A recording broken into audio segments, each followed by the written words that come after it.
ایک مشکل فیز یہ بھی ہے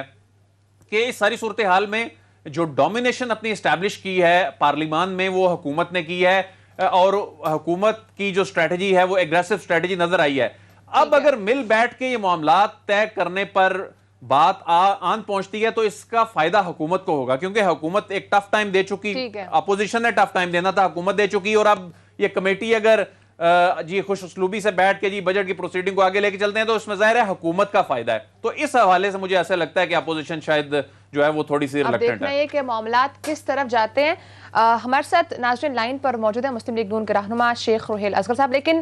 ان کو لائن پہ لینے سے پہلے ایک شارٹ چلوانا چاہوں گے کیجئے گا، جس میں ایک صحافی کے سوال کے جواب میں شیخ روہیل اصغر صاحب یہ کہہ رہے ہیں کہ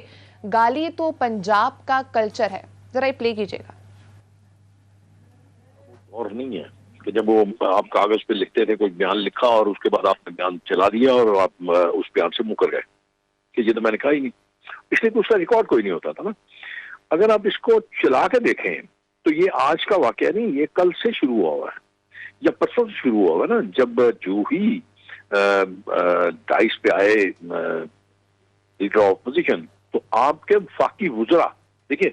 ممبران کریں تو یہ کیا جا سکتا ہے، یہ بات باور کرائی جا سکتی ہے کہ یہ تو ان کا اپنا ذاتی فیل تھا، حکومت کا اس کے ساتھ تعلق نہیں ہے، لیکن یہ تو حیران کن بات تھی کہ وزراء جو تھے وہ بدتمیزی کر رہے تھے، اور بدتمیزی کیا مطلب انہوں نے تو میاں شہباز شریف جو لیڈر آف اپوزیشن ہے تو مطلب ایک بڑا ریسپیکٹیبل ایک ہے ہوتا ہے، اس کے ارد کے خسار پیدا کر لیا، پھر اس کے بعد انہوں نے آوازیں کسنی شروع کر دی، پھر اس کے بعد بڑی عجیب قسم کے نعرے لگانے شروع کر دیے، تو اس پہ تو کچھ نہیں ہوا، لیکن نون لیگ کے لوگوں نے اپنے لیڈر کے خسار پیدا کر لیا، اور اس کے بعد اگر آپ یہ دیکھیں میں آپ کو مجھے افسوس اس بات کا ہوتا ہے کہ اب وہ قطریں ختم ہو گئی ہیں، اگر کوئی غلطی کرتا تو اس کو اون کرنا چاہیے، ہم نے غلطی کی ہے۔ اب ان میں سے ایک کسی رکن پارلیمنٹ نے کتاب اچھال دی میاں صاحب کی طرف، اب جب وہ کتاب اچھلی میاں صاحب کی طرف تو وہ اس کے بعد آپ یہ دیکھیں کہ ری ایکشن تو پھر ہونا تھا آبویسلی، جب آپ ایک شروع کرتے ہیں کام، جب آپ نے دیکھا کہ آپ کی ہوٹنگ سے یا آپ کے نعروں سے یا آپ کی بدتمیزی سے یہ تقریر رک نہیں پا رہی، تو پھر آپ نے یہ اقدام کر لیا، اور اس کے بعد آپ نے یہ اس حد تک لے گئے کہ وہاں پہ ایک اور ساتھی کو تھے ان کے ساتھ آپ کی ہاتھا پائی شروع ہو گئی، اور اس کے بعد وہ جب ریکنسلیشن ہونے شروع ہوئے اس کے بعد تو آپ نے دیکھا اللہ عمان جو پھر اب یہ کیسے ممکن ہے کہ ایک ٹریجری بینچز کا تو کام یہ ہوتا ہے کہ بجٹ بالخصوص بجٹ کے دور میں بجٹ کے دنوں میں انہوں نے بڑے تحمل کے ساتھ اپوزیشن کے جو سپیچز ہوتی ہیں یا جو خیالات ہوتے ہیں ان کے کانٹیکسٹ نوٹ کرنے ہوتے ہیں، ان کو نوٹس بنانے ہوتے ہیں کہ تاکہ ان میں سے اگر کوئی اچھی بات ہوگی تو اس کو اڈاپٹ کرنے سے ان کو فائدہ پہنچے گا، اور اپوزیشن نے آپ کی جتنی خامیاں خرابی ہیں ان کو اجاگر کرنا ہوتا ہے۔ لیکن یہ تو میں نے عجیب تماشا دیکھا، میں نے پوری اس پارلیمانی زندگی میں ایسا بہیویئر نہیں دیکھا کہ حکومت جو ہے وہ اپوزیشن بنی ہوئی تھی۔ شیخ صاحب یہ بتائیں کہ ڈپٹی اسپیکر کے بعد اب اسپیکر قومی اسمبلی پر بھی عدم اعتماد کا جو ہے وہ اعلان کر دیا گیا ہے کہ تحریک لائی جا رہی ہے، کیا یہ معاملہ تحریک عدم اعتماد تک رہے گا، آگے جائے گا، اس معاملے پہ ہو کیا رہا ہے؟ یہ دیکھیں میں یہ جو آپ کا یہ سوال ہے نا، اس سوال کا جواب دینے کی پوزیشن میں اس لیے نہیں ہوں کہ میں اس کمیٹی کا یا اس لیڈرشپ کا میں حصہ نہیں ہوں، لیکن سنی بات تو میں نے یہ آپ دیکھیں نا، جب آپ ایک بات کرتے ہیں مثال کے طور پہ آپ دیکھیے، میں آپ کو ایک بات بتاتا ہوں، اس کا حال دیکھیے کہ اسپیکر ایک فیصلہ کرتا ہے، میں اکیوز ہوں، مجھے یار کم از کم بلا کے پوچھ لو، مجھے دکھا دو کہ تم نے یہ غلطی کی ہے، اور میں شرمندہ ہوں کہ ہاں میں نے یہاں یہ غلطی کی ہے، میرے تو سامنے نظر آ رہا ہے کہ میں نے غلطی کر رہا ہوں، آپ مجھے دکھاتے نہیں ہیں، مجھ سے آپ بات نہیں کرتے، اور ہاں ایک لسٹ آپ پکڑا دیتے ہیں ملازمین کے ہاتھ میں کہ یہ آپ ان کو ہاؤس میں نہ آنے دیں۔ اب میرے پاس میں نے احترام کیا ملازمین کا کہ میں نہیں جا رہا، لیکن اسپیکر کو اتنا ہی علم نہیں ہے، اسپیکر کو اتنا احساس نہیں ہے کہ یہ اس کے پروگریٹو نہیں ہے، وہ کر ہی نہیں سکتا یہ آرڈر، اس کو بھی آپ پر پابندی لگائی گئی، لیکن میں بھی گیلری میں موجود تھا، لیکن آپ جب اسپیکر صاحب اٹھ کے گئے تو آپ بھی ایوان میں موجود تھے، تو آپ پھر کیسے وہاں پر ایوان میں موجود تھے؟